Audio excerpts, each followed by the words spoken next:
हमारे सारे हक को हमारे दूसरे भाई ले जा रहे हैं, उसका स्पष्टीकरण बहन मायावती जी ने भी किया और उनके सब लोगों ने किया। उनका स्पष्टीकरण ये किया कि उन्हीं का कहना था कि आरक्षण में से अगर आरक्षण होता है, वर्गीकरण अगर होता है तो ये कंप्लीट नहीं कर पाएंगे और सीटें खाली रहेंगी और वो सीटें जनरल में कहकर मैं समझता हूँ या तो हमें डराने का काम था या फिर कहीं ना कहीं उनको तकलीफ थी। मैं इस बात पर यही कहना चाहता हूँ कि ना तो सीटें खाली, बड़ी नेता इस समाज ने बनाया है, कोई भी नेता बड़ा नहीं होता, उस समाज के वो लोग बड़े होते हैं, वो बाबा साहब का दिया हुआ वोट का अधिकार बड़ा होता है जो उनको नेता। और अभी आप कह रहे हैं, मैं बहन जी की बात से चल रहा था कि इससे हमें ये लगता है कि उन्होंने जो बातें कही हैं कि पूरा नहीं कर पाते, इससे तो वो ये सिद्ध होता है कि अब तक जो फुलफिल हो रही थी सीटें वो किसकी हो रही थी। इसका मतलब कि अभी तक वही कंप्लीट कर रहे थे और वाल्मीकि समाज को अवसर नहीं मिल रहा था। इसका पूरा सबूत उन्होंने खुद ही दिया है और अब हमारी समझ में आ गया है, अब कंप्लीट हम करेंगे। हमारे हक अधिकार की बात है, अब सरकार से बात भी कर रहे हैं कि अगर सीट खाली भी होगी तो वो सीट जनरल की नहीं होगी, वो बैकलॉग में जाएगी और वाल्मीकि समाज के ही खाते में। लोग कह रहे हैं कि आज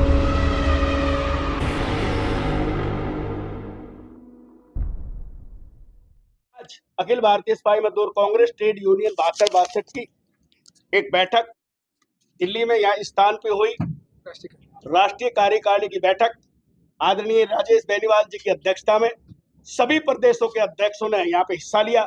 लगभग हमारे प्रदेश के 15 अध्यक्षों ने हिस्सा लिया और समस्त केंद्रीय कार्यकारिणी के हमारे अखिल भारतीय सिपाही मजदूर कांग्रेस के पदाधिकारियों ने हिस्सा लिया। और आज एक बहुत बड़े फैसले कार्यकारिणी की बैठक में लिए गए, जिसमें ठेकेदारी प्रथा के खिलाफ 20 अक्टूबर को एक बहुत बड़ा आंदोलन अखिल भारतीय सिपाही मजदूर कांग्रेस का जंतर मंतर पे तय हुआ। और 22 अगस्त को जो वाल्मीकि समाज के लिए सुप्रीम कोर्ट का वो फैसला आया है, रिजर्वेशन में से रिजर्वेशन, जो हमारे आदरणीय चांगरे साहब जो हमारे पितामह थे, जनक थे, उन्होंने एक डिमांड की थी बहुत वर्षों पहले और आज अखिल भारतीय सिपाही मजदूर कांग्रेस की ये जीत हुई है।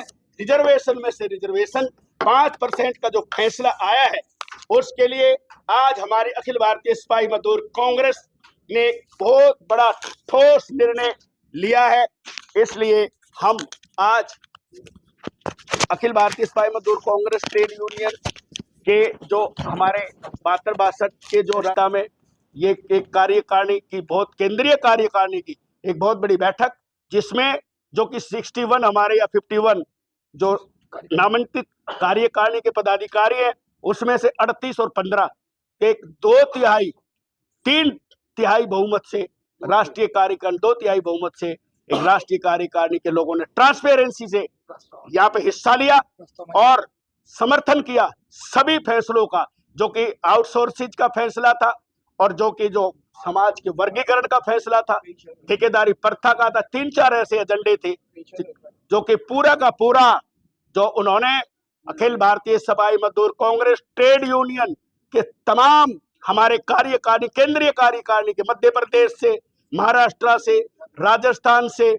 उत्तर प्रदेश से, उत्तराखंड से, गोवा से, वेस्ट बंगाल से, बिहार से, कर्नाटका से, हरियाणा से, उत्तर प्रदेश से और हमारे वो जो पंजाब से, गुजरात से और चंडीगढ़ से और जो है अपना राजू जी जो शिमला से, यहाँ से लोग आए और 5-5 लोग हर प्रदेश से आए और राष्ट्रीय अध्यक्ष के नेतृत्व में आज जो फैसला लिया है पूरे हिंदुस्तान में, इसका एक बहुत बड़ा आंदोलन होगा।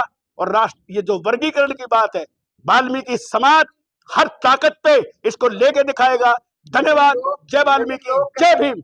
बोलिए। कह रहे हैं कि वर्गीकरण जो है समाज को बांट देगा, ये लोगों का कहना है।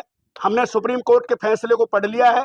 हमारा जहाँ बेनिफिट होगा लोगों के नहीं सुनेंगे हम, हमें अपना बेनिफिट चाहिए, हमारे समाज के बच्चों का बेनिफिट चाहिए। 22 अगस्त को पूरे हिंदुस्तान में हमारे जो अध्यक्ष हैं अखिल भारतीय सिपाही मजदूर कांग्रेस के सारे अध्यक्ष चीफ मिनिस्टर को प्रदेश अध्यक्ष ज्ञापन सौंप रहे हैं। एक बहुत बड़ा आंदोलन होगा। 25 करोड़ वाल्मीकि हिंदुस्तान में है, हम दिखा देंगे इस सरकार को। पहले भी 21 तारीख को भारत बंद हो रहा है इसी फैसले के लिए। हमारा इससे कोई लेना देना नहीं है भारत बंद से। हम जो है अपने तरीके से प्राइम मिनिस्टर से भी सिस्टमेटिकली से हमने ज्ञापन दे दिया, प्रधानमंत्री को भी। हो सकता है हमारी बात को मान लिया जाए बिना यह डेमोन्स्ट्रेशन किए। अगर सरकार नहीं मानती तो हम बहुत बड़ा आंदोलन करेंगे। अखिल भारतीय सिपाही मजदूर कांग्रेस राजेश बेनीवाल के नेतृत्व में और हमारे तमाम पदाधिकारी। लोग कहते हैं कि आप लोग आरक्षण का क्राइटेरिया पूरा नहीं करते तो आरक्षण कहां से लेंगे? हम क्राइटेरिया पूरा करते। सुप्रीम कोर्ट ने ऐसे थोड़ा ही कह रही है, सारे फैक्ट देख के तो कहा सुप्रीम कोर्ट ने। आपने सवाल किया कि लोग कह रहे हैं कि क्राइटेरिया पूरा नहीं करेंगे। जब आप अवसर ही नहीं देंगे तो पूरा कैसे करेंगे? मैं यहाँ एक बात बताना चाहता हूँ कि जिस तरह से अभी तक ये कहा जाता था कि हमारे सारे हक को हमारे दूसरे भाई ले जा रहे हैं, उसका स्पष्टीकरण बहन मायावती जी ने भी किया और उनके सब लोगों ने किया। उनका स्पष्टीकरण ये किया कि उन्हीं का कहना था कि आरक्षण में से अगर आरक्षण होता है, वर्गीकरण अगर होता है तो ये कंप्लीट नहीं कर पाएंगे और सीटें खाली रहेंगी और वो सीटें जनरल में चली जाएगी। ऐसा कहकर मैं समझता हूँ या तो हमें डराने का काम था या फिर कहीं ना कहीं उनको तकलीफ थी। मैं इस बात पर यही कहना चाहता हूँ कि ना तो सीटें खाली रहेंगी और ना इससे कोई दिक्कत। बड़ा आरोप लगा रहे हैं बहन जी बहुजन समाज की बड़ी नेता है। बहन जी बड़ी नेता इस समाज ने बनाया है। कोई भी नेता बड़ा नहीं होता, उस समाज के वो लोग बड़े होते हैं।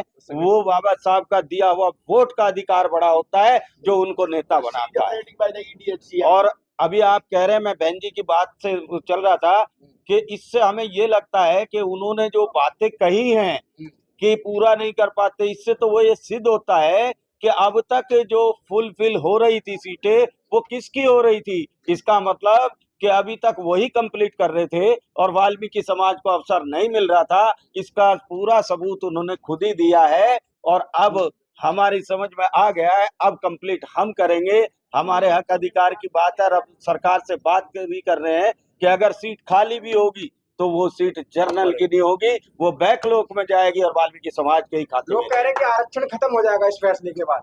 देखिए, आरक्षण खत्म करने की तो सदियों से कोशिश है, लेकिन मैं बता दूं ये संविधान का प्रियम्बल है और संविधान जब तक है तब तक आरक्षण को कोई खत्म नहीं कर सकता। सरकारें आएंगी, सरकारें जाएंगी, इससे कोई फर्क पड़ने वाला नहीं। माहौल कौन बना रहा है फिर? इस फैसले के खिलाफ माहौल बनाने वाले लोग कौन है?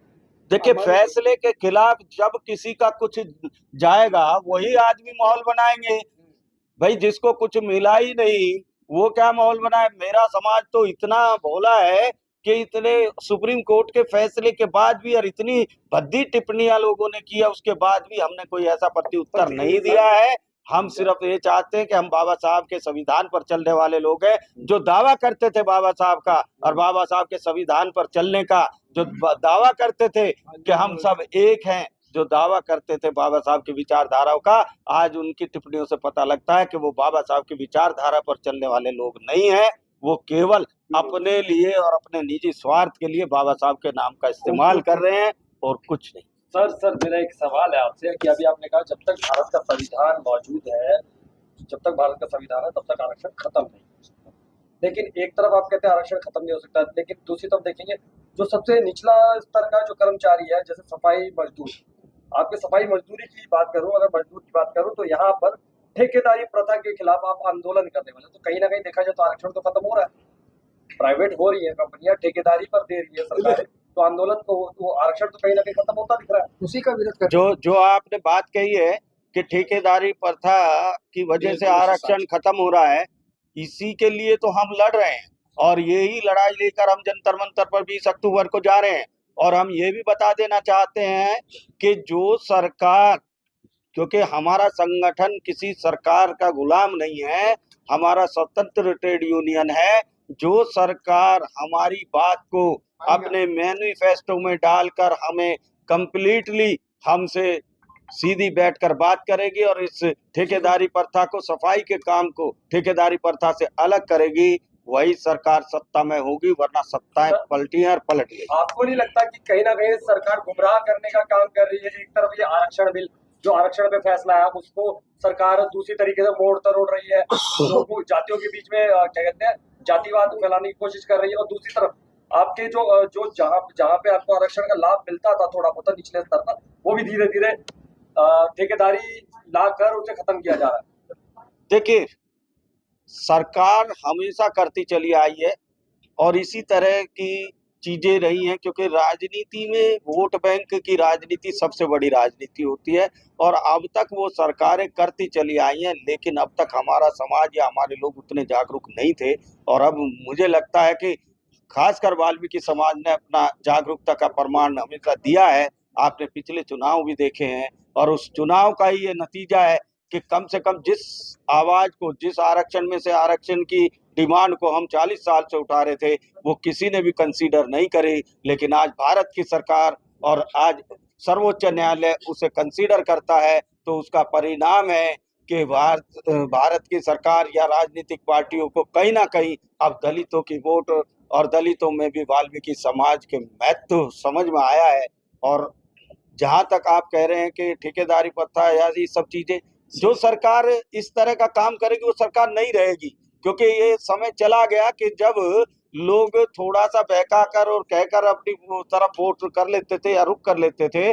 अब हर घर में हर व्यक्ति को, वाल्मीकि समाज हो या दलित समाज हो, सबके घर में संविधान पहुंच चुका है और जहां संविधान पहुंच चुका है वहां समझिए जागृति आ चुकी है और वोट देने का उनको पता। आप कह रहे हैं कहीं ना कहीं बहका कर, तो बहकाने के लिए तो आज किस तरीके का भारत बंद का आह्वान किया गया, जिसके अंदर जिसे आप बड़ा भाई कहते हैं जाटव चमार कम्युनिटी जो है वो पुरजोर तरीके से इसका विरोध कर रही है। वो उसका कहना है कि कहीं ना कहीं आरएसएस की साजिश है, सरकार कहीं ना कहीं खेल खेल रही है और जातिवाद फैलाने की कोशिश कर रही है, वाल्मीकि से चमार को, चमार से वाल्मीकि को लड़ाकर। तो आप क्या कहेंगे? आप बिल्कुल ठीक कह रहे हैं। अगर वो ये कह रहे हैं कि सरकार की साजिश है, तो मैं ये कहना चाहता हूं कि आज देश को आजाद हुए इतने दिन हो गए और वाल्मीकि समाज की ये हालत है, तो अब तक कौन जिम्मेदार है? आज तो सरकार को जिम्मेदार ठहरा रहे हैं, लेकिन इससे पहले इतने वर्षों में क्या उस बड़े भाई की भूमिका निभाई? क्या उन्होंने हमारे समाज को भी साथ में लेके चलने की बात करी? और अगर साथ में लेके चले होते तो फिर इतना अंतर क्यों? सर मेरा एक सवाल है आपसे। अभी आपने कहा बड़े भाई की भूमिका निभाने की बात। मान लीजिए एक प्लेट में 100 रसगुल्ले हैं और दो जो 100 लोगों को यानी कि उठाने हैं, उसमें चाहे ऐसे में बहुत सारी जातियां आती हैं, सिर्फ मतलब ठेका क्या जाटव समाज ने लिया या जाटव समाज ही वाल्मीकि समाज को बताएगा कि आप जाकर वो लड्डू उठाएं? यस, आपने बहुत अच्छा सवाल किया। तो फिर बाबा साहब की विचारधारा पर आप कहाँ चल रहे हैं? आप पे टू सोसाइटी कहाँ कर रहे हैं? अगर आप तो आपको पड़ेगा ना आगे आने के लिए। जागरूक किसको करना पड़ेगा? अगर मैं जागरूक हुआ हूं तो मुझे अपने दूसरे भाई को भी तो कम से कम बताना पड़ेगा, लेकिन उन्होंने तो ये चीज कहीं रखी नहीं। ऐसा अंतर है क्यों कि एक वाल्मीकि समाज पढ़ नहीं पाया, दूसरा समाज इतने आगे गया, तो वो समाज अगर इस बात की अवेयरनेस करता तो शायद होते। अगर बाबा साहब का संविधान या बाबा साहब की विचारधारा ना होती तो वो बड़े भाई भी आज बड़े भाई ना हो। सर एक और मेरा सवाल है चलते चलते कि सरकारें इसमें मजा ले रही है, जो SC ST जो अपने हकों के लिए सरकार से कभी लड़ा करता था, आज सरकार देखकर ठट्ठे लगा रही है और कहीं ना कहीं आप लोगों की लड़ाई से मनोरंजन कर रहे हैं लोग। तो आपको नहीं लगता कि आपके घर की लड़ाई, आपके समाज की लड़ाई, आपस में आपको बैठकर दोनों भाइयों को और जितने भी भाई हैं आपके परिवार में सबको बैठकर आपस में सुलझानी चाहिए? ये आपने बहुत अच्छी बात कही। अभी हमारी बैठक में भी ये चर्चा थी। देखिए, हमारी जो लड़ाई है वो हमारी आपस की लड़ाई है, हमारे हकों की लड़ाई है, बंटवारे की लड़ाई है। जिस तरह एक परिवार में 2 भाई होते हैं और जब बंटवारे की बात आती है तो उसमें बैठकर समाज के, घर के, परिवार के लोग ही ऐसा करते हैं कि आपस में उनके समझौता करते हैं। लेकिन यहाँ क्या हुआ? यहाँ जैसे ही सुप्रीम कोर्ट का आदेश आया, वहां बड़े भाइयों ने टीका टिप्पणी और मैं कहूँगा कि इस तरह से वाल्मीकि समाज का अनादर किया। उनको वो पहले तो वो सवर्ण हमारे साथ करते थे, आज ऐसा लगा कि हमारे बड़े भाइयों ने भी हमारे साथ वही काम शुरू कर दिया। जिस तरह की उन्होंने हमें गालियां दी, जिस तरह से हमें नीचा दिखाने की कोशिश करी, जिस तरह का भेदभाव उन्होंने खुद ही हमारे सामने लाकर रख दिया, इससे हमें तकलीफ है। और दूसरा मैं ये भी आपको कहना चाहूंगा कि सरकार हो या राजनीतिक पार्टियां, ये बिल्कुल ना समझे कि भाई हमारी एकता टूट जाएगी। दलित समाज, जहाँ राजनीतिक बात है, जहाँ वोट की बात है, दलित समाज उस विषय पे एक है, एक रहेगा। सरकार तो क्या ये उम्मीद की जाए कि वाल्मीकि समाज के जितने बुद्धिजीवी लोग हैं या जाटव चमार समाज के जितने बुद्धिजीवी लोग हैं आपस में बैठकर इस मुद्दे को सुलझाएंगे? ये उनकी तरफ से थोड़ी सी मैं कहूंगा कि उन्होंने जल्दबाजी करी। अगर वो ऐसी जल्दबाजी नहीं करते और बैठकर यही सहमति बनाकर अपना काम करते, क्योंकि मेरे घर का बंटवारा दूसरा या सर्वोच्च न्यायालय तो जब ही करेगा जब हम सर्वोच्च न्यायालय जाते हैं। अगर ये मसला हम बैठकर सुलझा लेते तो राजनीतिक पार्टियां आज ऐसे हंसी ठट्टे नहीं लगाती जैसे आप कह रहे हैं। चलिए, जाते जाते जाटव चमार कम्युनिटी है जिसे क्रीमी लेयर कहा जा रहा है, उसे जाते जाते क्या संदेश देना चाहिए? मैं इतना ही कहना चाहूंगा, भाई भाई से कभी अलग नहीं हो सकता, लेकिन भाई भाई को भी एक साथ बैठ के एक दूसरे का हाथ पकड़कर चलने से ही ताकत बनेगी। अकेले रहकर कोई ताकत नहीं बनेगी। कोई ऐसा इतिहास ना लिख पाए और ना लिख पाओगे। हम वाल्मीकि समाज हमेशा साथ है। और राजनीति की बात अगर है तो जब जब ये निर्णय होगा, जब जब संविधान की बात होगी और संविधान को कोई भी आँच आएगी तो उसमें जाटव समाज हो, वाल्मीकि समाज हो, धोबी हो, धानक हो, सब एक साथ खड़ा मिलेगा। ये परिणाम अभी चुनाव आने वाले हैं उसमें भी नजर आएगा। जो सरकार बेवकूफ बनाएगी वो सरकार चली जाएगी।